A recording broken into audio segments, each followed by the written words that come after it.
Друзья, я приветствую вас на канале CryptoHamster. Мы открываем новую рубрику, в которой будем на регулярной основе разбирать молодые криптопроекты, которые находятся на ранних стадиях развития, но при этом перспективны. Чем более молодой проект, тем больше шансов в нем заработать, поскольку каждый такой проект, который имеет хорошие инвестиции, выделяет часть из своей токеномики, примерно 5, 10, 15% на гранты, то есть для комьюнити, которая помогает им в начале пути пиарить, улучшать и распространять их проект. Я создал такую таблицу, в которую буду каждый раз вписывать какой-то новый проект. Сегодня мы рассмотрим Aleo и разберем главные его достоинства. Это фундаментал, инвестора, то, кто следит за их твиттером, что немаловажно, токеномику, амбассадорскую программу, ноды. Все эти показатели и формируют общее впечатление о криптопроекте, с которого можно делать какие-то выводы. И в нашем обзоре вы будете понимать, каким образом можно на таких проектах заработать. Итак, что собой представляет Aleo? Давайте разберем фундаментал. Это проект, нацеленный на приватность, и это не просто криптопроект, это в первую очередь блокчейн-экосистема. У нас есть такие монеты, известные как Zcash, Monero. Да, они приватные, но это не блокчейны. На блокчейне же можно создавать приложения, в данном случае нацеленные на приватность. И здесь есть много очень таких нюансов. Первое, это, казалось бы, как приватный проект может развиваться в правовом поле, если регуляторы и без того пытаются зарегулировать, скажем, контролировать криптовалюты. Дело в том, что в приватных секторах есть множество таких моментов при взаимодействии компаний с пользователями, при взаимодействии компаний с компаниями. Это утечки данных. Все почему? Потому что компании должны делиться слишком большим количеством информации, а блокчейн же даст возможность предоставлять данные в ограниченных порциях, при этом скрывая все то, что не нужно предоставлять. Такой вот хороший пример. Допустим, вы заходите в бар, и бармен спрашивает ваш возраст, соответственно, вы должны доказать, что вы совершеннолетние, предъявляете свои документы. В документах бармен видит и конкретный ваш возраст, и вашу прописку, то, что ему как бы не нужно, но то, чем он может в конечном итоге как-то воспользоваться. В данном же случае блокчейн предоставит только необходимую информацию, то есть это то, что вы совершеннолетний. Все, больше кроме этого ничего бармен не узнает. Только это такая аналогия в этом же случае, в случае с блокчейн-экосистемой, здесь идет, скажем, такая возможность компаниям заключать партнерские соглашения без ущерба для коммерческой тайны. Или, например, не сливать личные данные пользователей третьим лицам, что часто происходит. Второй важный момент, который решает данный блокчейн, это отсутствие какой-либо конфиденциальности. То есть на уровне кошелька, если вы совершаете транзакцию, элементарно даже, допустим, покупаете кофе, продавец может воспользоваться этими данными, посмотреть ваш кошелек, узнать, какие транзакции вы проводили. Не всегда этого хочется, особенно холдерам с более крупными суммами. И в данном случае это реализуется Aleo с помощью криптографии с нулевым разглашением. Также здесь существует свой язык программирования, который называется Leo, и который специально разработан для Aleo, который работает так же легко, как и традиционный язык программирования. только с нулевым разглашением, нацеленный больше именно на конфиденциальность пользователей.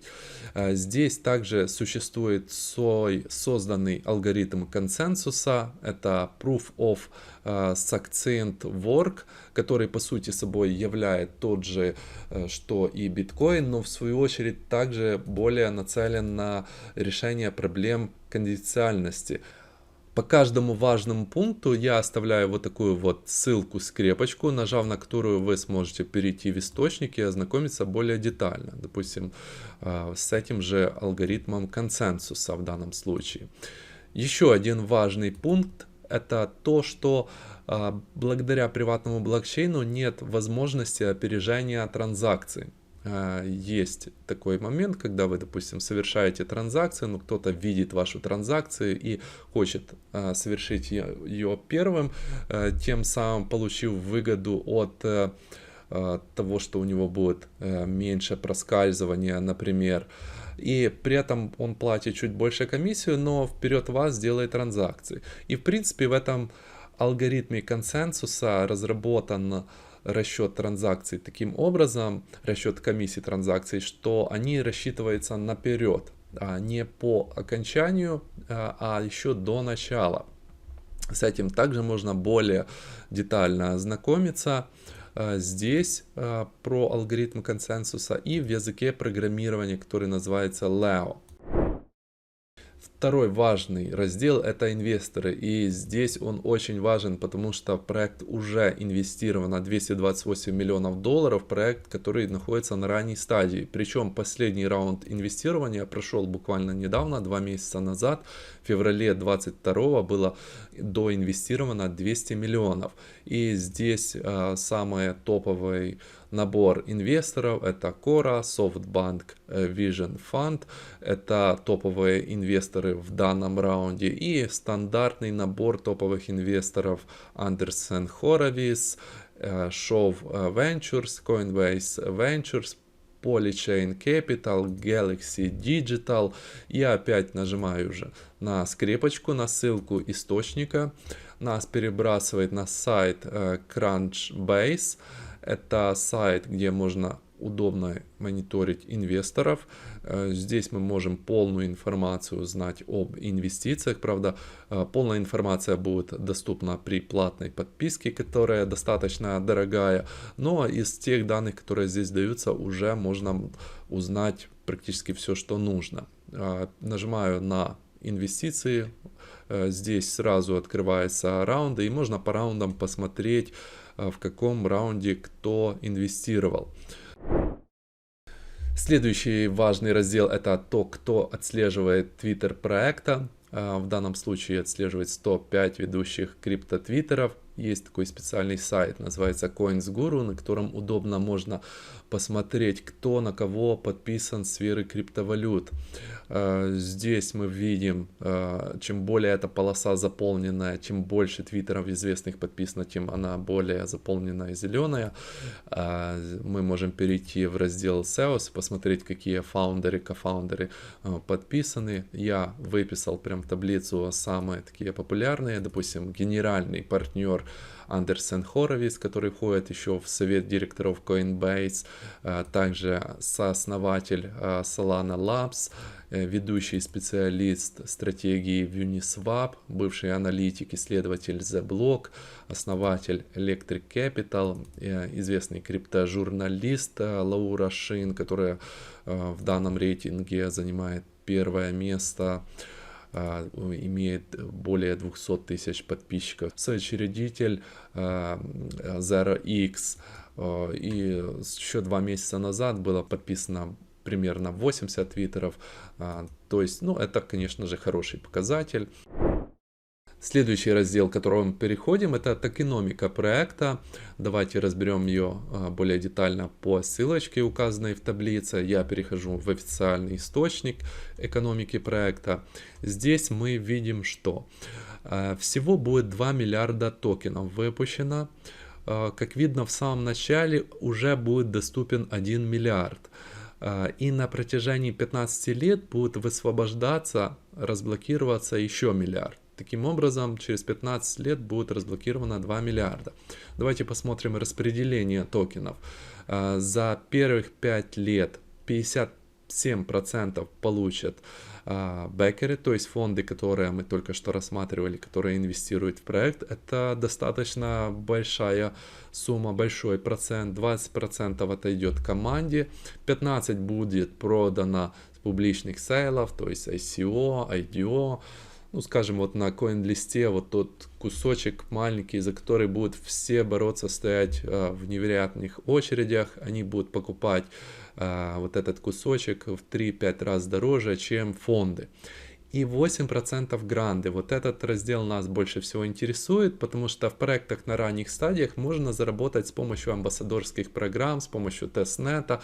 И вот для таких помощников проекты выделяют на ранних стадиях хороший процент, который потом, когда токены выйдут на рынок, будет стоить неплохих денег. Давайте изучим более подробно, что собой представляют эти 8% и сколько с них можно заработать вообще.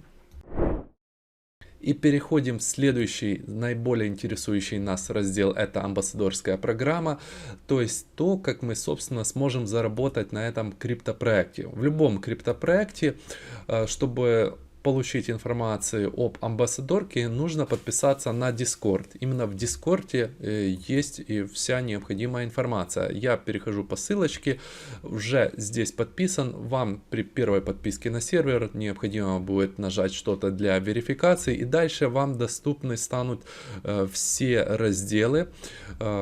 Ознакомьтесь, пожалуйста, с такими разделами, как Welcome, FAQ, анонсы. Здесь есть общая информация о проекте и амбассадорках. Также есть еще чат амбассадорские программы. Здесь вы можете позадавать любые интересующие вопросы. Допустим, я на днях сюда прям подписался, спросил, что можно делать, что есть сейчас актуального по амбассадорках. Мне дали ссылочку вот на такую страницу неофициальную. Эту страницу сделал как раз кто-то из комьюнити, просто для того, чтобы другим новым амбассадорам легче было ознакомиться с этой информацией и понять, что требуется для того, чтобы стать амбассадором. И за это, конечно же, такой человек получит какие-то награды. То есть вот, пожалуйста, человек выполнил полезную, простую достаточно работу, за что потом получит хорошее вознаграждение.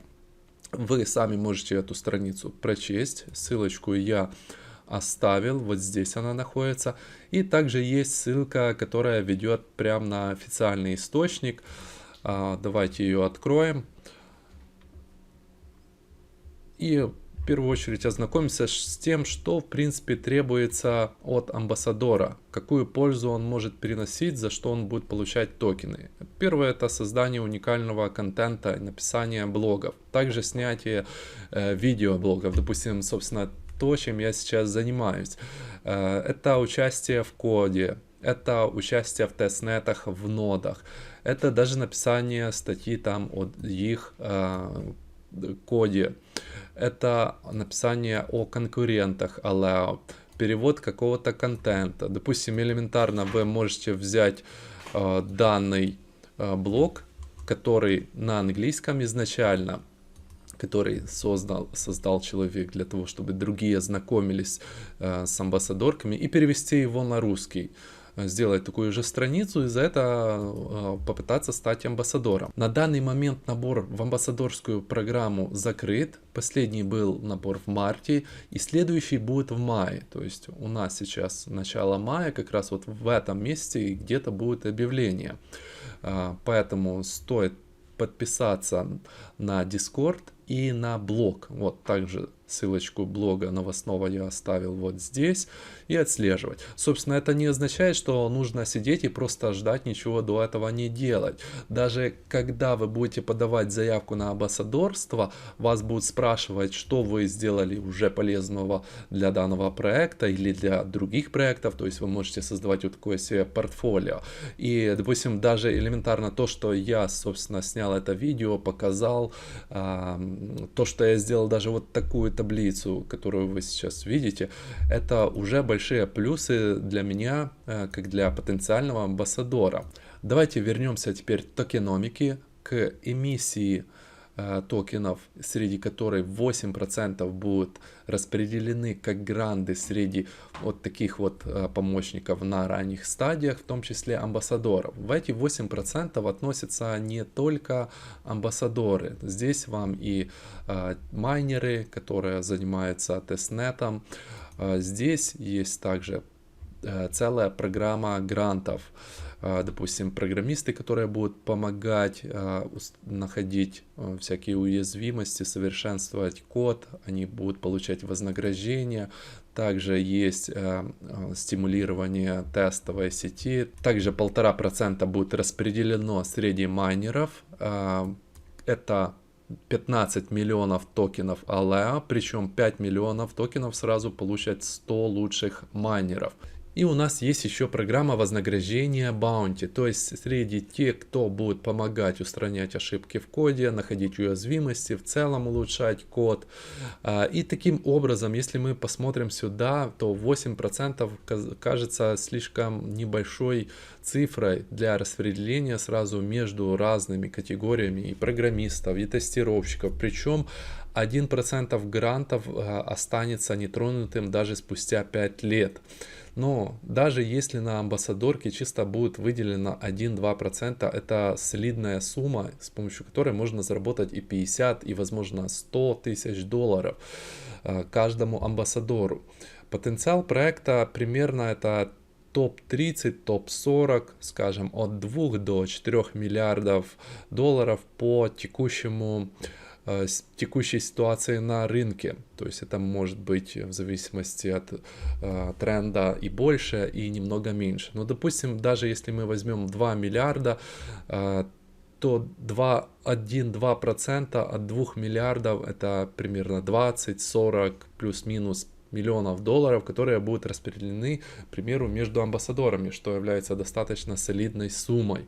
Тем более, если вы будете заниматься амбассадорствами с разных проектов, а еще если вы займетесь нодами, то в принципе можете первый свой миллион заработать только на этом. В принципе, эта тема наиболее выгодная в сфере криптовалют, которая не требует каких-то вложений.